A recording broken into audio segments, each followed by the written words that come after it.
You won't believe the book that I have sitting right here on my desk. It is insane.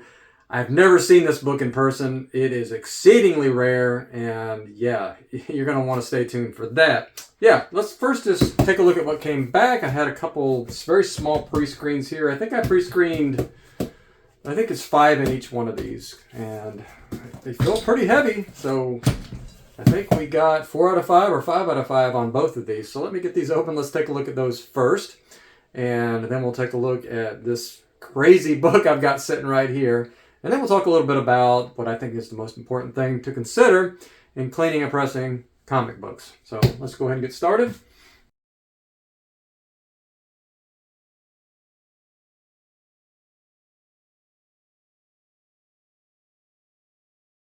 So I think we got 9 out of 10 on our pre-screen, so that's good. I fluctuate between doing 10 book and 5 book pre-screens. All right, let's see what we got here.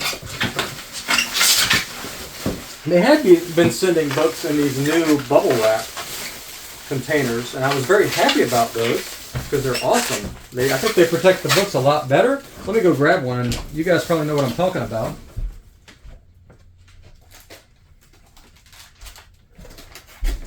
These things right here, these are awesome.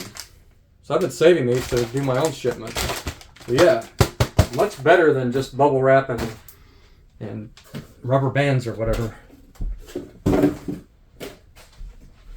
Yeah, this is the one that had one book that did not get it. So, hey, but we did get one of these containers. I love these things for shipping 10 or 15 books back to CGC. Okay. First book. Not a small book at all. Beautiful. DC Comics Presents number 26.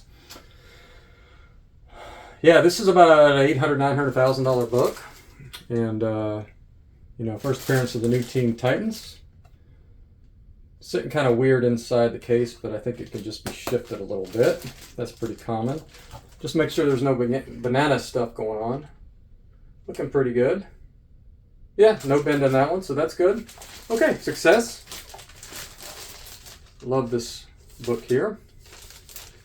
It's not a PC book for me. I'm going to sell it, but you know, that's too much money for me to tie up in one book. But I wasn't really a DC guy as a kid, so I tend to sell those. Only collect and keep what you love. I'm not telling you to do that, but that's just what I have to do. I just only have space for so much McFarlane madness around my house right now to keep that. So let's see. Transformers number 3, 9.8. And just happened to see this one. I did not pay much money for it, but whenever I see it, it's not a huge high dollar book or anything. I already have number 1 to 3 in 9.8, so I might hold on to this one to maybe trade with somebody for number 4, 5, 6. Or I want to get at least the first 10 in 9.8, and I think I only have just a few of those. I have 1 to 3 and a few others, so maybe I'll hang on to that one just to trade. But yeah, beautiful copy, white pages. Number 3, saw it for sale for cheap, and just, it's not a huge money maker if I was to sell it, but I can't help myself when I see a perfect book for cheap, I have to buy it. Okay, beautiful copy here of X-Men number 212.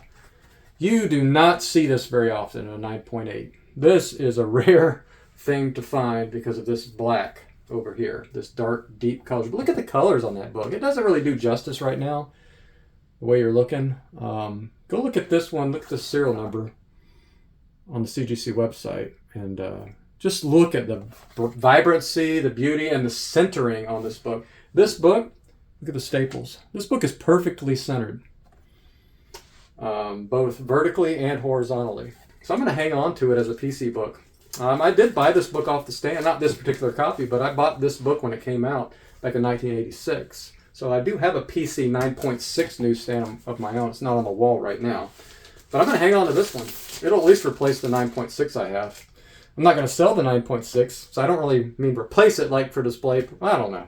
Anyway, I always have a soft spot for the books I bought as a kid. So yeah, definitely happy about that one. X-Men 104. All of them were pretty much newsstands back then, so that doesn't really mean anything. I don't think there was a direct edition in 77. But yeah, this is a very, very popular book. I think there's only about 100 copies on the census and 9.8. Got white pages. I think I already have a buyer for this one. So that's cool. But yeah, it was just a perfect copy when I saw it. It just had some bends in it and I pressed them out. This was not a heavy lift at all to get to 9.8. So thrilled to have that. So yeah, somebody's going to enjoy that book for a long time to come. All right. And oops, I got ahead of myself here. How many is that? Is that all 5? Or is that 4? Wait, 1, 2, 3. Okay, that's all 4 from that submission. Just while I'm at it, though, I wanted to show you. I traded for this book. What did I trade for this book? Forgot what I traded. Anyways, I got this in a trade along with some cash. I have a 307 Amazing Spider-Man McFarlane book, but I didn't have it in newsstand, so now I have both a direct and a newsstand copy. I'm going to keep both. This one probably I'll shift up to the wall there. Anytime I get a newsstand, it gets first preference on the wall. I'm just a newsstand guy just because of the rarity. A lot of the books I bought as a kid. I had a LCS when I was a kid, but for some reason, a lot of the books I have, I guess I bought other places because they have that newsstand on them. Yeah. Okay. Next box here. I'll hold off on the big book here for a little bit. But yeah, we got a 5 of 5 on this one as far as pre-screen. So that's great. And it wasn't a huge surprise on either of these submissions because these were all very highly graded on my grading tool. I think the highest amount of points on any of these books was something like 6.5 or something. So anything that 8 points or less on my grading tool, if you want info on that, I'll put that in. It's probably in the description and the link over here above. Yeah, they didn't use the special holder on this one either, whatever you call it, the bubble wrap box. Oh yeah, look at this. Now, it's hard enough to get Zelda number 1 from 1990 and a 9.8, but I want you to take a close look at this book. What makes it a little bit different? And in fact, I think there are only 13 copies of this, if I'm remembering correctly. 13 9.8s of this variant. Give up? Or did you figure it out? Look at that. There's no price. Now, I don't know whether this was a dealer incentive or what it was. Maybe you can tell me in the comments. I didn't look in. I just got too much going on. Somebody could tell me in the comments, why is there a no price variant? Was it in a bag sold at Toys R Us or something like that? Or why did it not have a price on it? But yeah, the no price variant, there's very few of these. And this is a big book. This is a couple grand, I think. So I actually got this for sale. I don't know if I've listed it yet, but I may do that. If you're interested in it, just give me an email, jim@improvedcollecting.com, and we can talk about it. Okay. Now this one has come way down in price. I've sold these for $1,500, $1,600 in the past. I think it's down under $1,000 now for the newsstand. Still extremely hard to find 9.8 newsstands, and this is one of the nicest 9.8 newsstands I've ever seen. I've had some nice copies of this book though. Just take a look at that spine. Corners. Beautiful white pages. Yeah.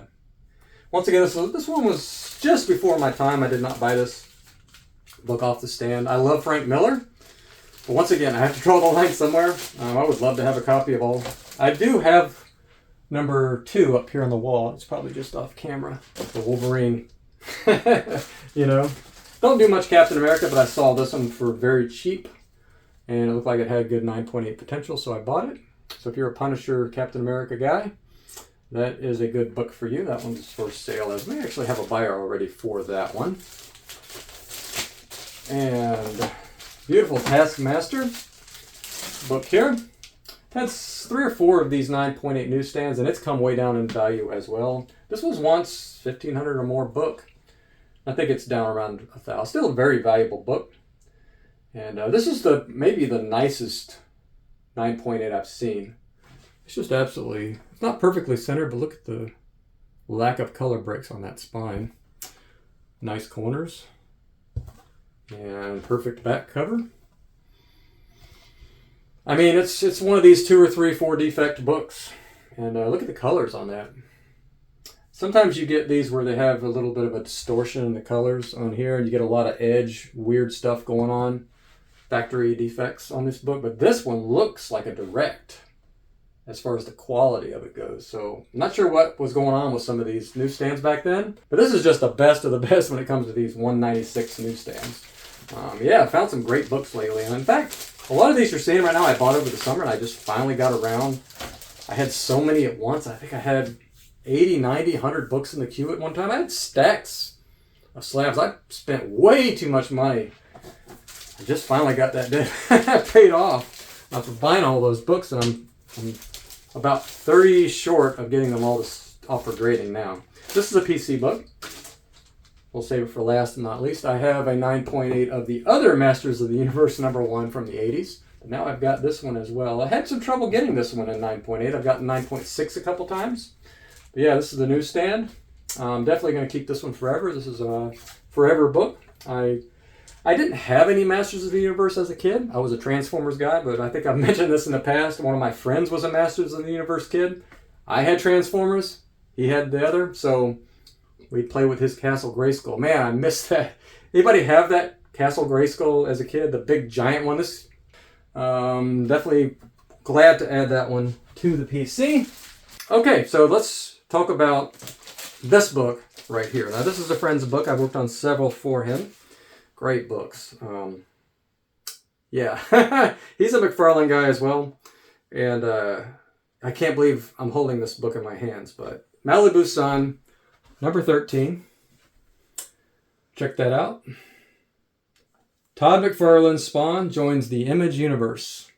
Look at that cover. Now, that's not what makes this book. It's a special book, don't get me wrong, but take a look at the back. The negative space era on the back. Exceedingly rare. And this one, I just glanced it over. I think this has a solid chance of 9.8. I think everything on it appears to be repairable. In fact, I think this thing might have been undergraded. I think this might have been a 9.6. So fingers crossed that I can get a 9.8 for this guy, because look up the value on this book. It is $15,000, $14,000, something crazy for the last sale. This is a giant book. It's in the queue. I'm going to get to it ASAP. Once the dust settles here a little bit, I'll do it. I don't want to be busy with this massive submission I'm doing. I'm going to put aside everything else and work on this one by itself over a few days and get this off to CGC as a unlimited value submission. And hopefully, fingers crossed, maybe we can do a follow-up video on this one and get the 9.8. But I haven't taken a super close look. I have to get it out of the slab. I've looked at that and I think it's worth cracking, but you really can't tell for sure until you get the thing out of the slab. But yeah, had a lot to catch up on and talk about today. So we're going to keep plugging away here. Thanks for watching. Stay nerdy, and I'll see you in the next video.